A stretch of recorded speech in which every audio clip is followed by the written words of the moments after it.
ಶ್ಯಾಮು, ಈ ಪ್ರವಾಹದಿಂದ ನಮಗೆ ಯಾವಾಗ ಪರಿಹಾರ ಸಿಗುತ್ತೋ ಗೊತ್ತಿಲ್ಲ. ದೇವರ ಕೋಪದಿಂದ ನಮ್ಮನ್ನು ರಕ್ಷಿಸುವವರು ಯಾರೋ? ಇಲ್ಲ, ಇದು ದೇವರ ಕೋಪವಲ್ಲ, ಇದು ನಮ್ಮ ದುರಾಸೆಯ ದುಷ್ಪರಿಣಾಮ.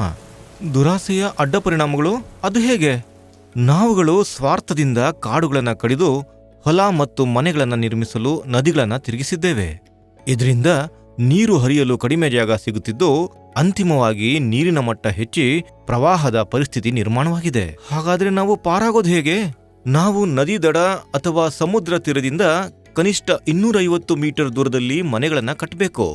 ಪ್ರವಾಹಕ್ಕೆ ತುತ್ತಾಗುವ ಎಲ್ಲಾ ಪ್ರದೇಶಗಳಲ್ಲಿ ಸರಿಯಾದ ಒಳಚರಂಡಿ ವ್ಯವಸ್ಥೆ ಮಾಡಬೇಕು. ಆದರೆ ಮನೆ ಎಲ್ಲಿ ಕಟ್ಟಬೇಕು? ನೋಡು ರಾಮು, ನಾವು ಮನೆ ಅಥವಾ ಹಳ್ಳಿಗಳನ್ನ ಪ್ರವಾಹದ ಮಟ್ಟದಿಂದ ಇನ್ನೂ ಎತ್ತರದಲ್ಲಿ ಮಾಡಬೇಕು.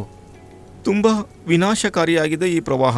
ಹೌದು, ಆದರೆ ಪ್ರವಾಹದಿಂದಲೂ ಪ್ರಯೋಜನಗಳಿವೆ. ಪ್ರವಾಹ ಪೀಡಿತ ಪ್ರದೇಶಗಳಲ್ಲಿ ಪ್ರವಾಹದ ನೀರು ತನ್ನೊಂದಿಗೆ ಫಲವತ್ತಾದ ಮಣ್ಣನ್ನು ತರುತ್ತದೆ. ಪ್ರವಾಹದ ನೀರು ಕಡಿಮೆಯಾದಾಗ ಈ ಮಣ್ಣು ವಿಶಾಲ ಪ್ರದೇಶಗಳಲ್ಲಿ ಹರಡುತ್ತದೆ.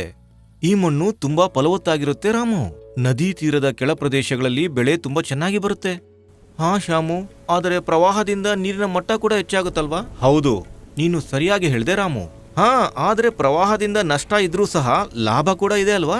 ಹೌದು ಶ್ಯಾಮು, ನಾವು ಸರಿಯಾದ ಕ್ರಮಗಳನ್ನು ತೆಗೆದುಕೊಳ್ಳುವ ಮೂಲಕ ಪ್ರವಾಹದ ವಿಕೋಪವನ್ನ ತಪ್ಪಿಸಬಹುದು. ಖಂಡಿತ ನಾನು ಸಂಕಲ್ಪ ಮಾಡ್ತೀನಿ, ಈ ಮಾಹಿತಿಯನ್ನ ಎಲ್ರಿಗೂ ಹರಡ್ತೀನಿ ಮತ್ತು ಎಲ್ರೂ ಒಟ್ಟಾಗಿ ಈ ಕ್ರಮಗಳನ್ನ ಜಾರಿಗೆ ತರ್ತೀವಿ ಅಂತ.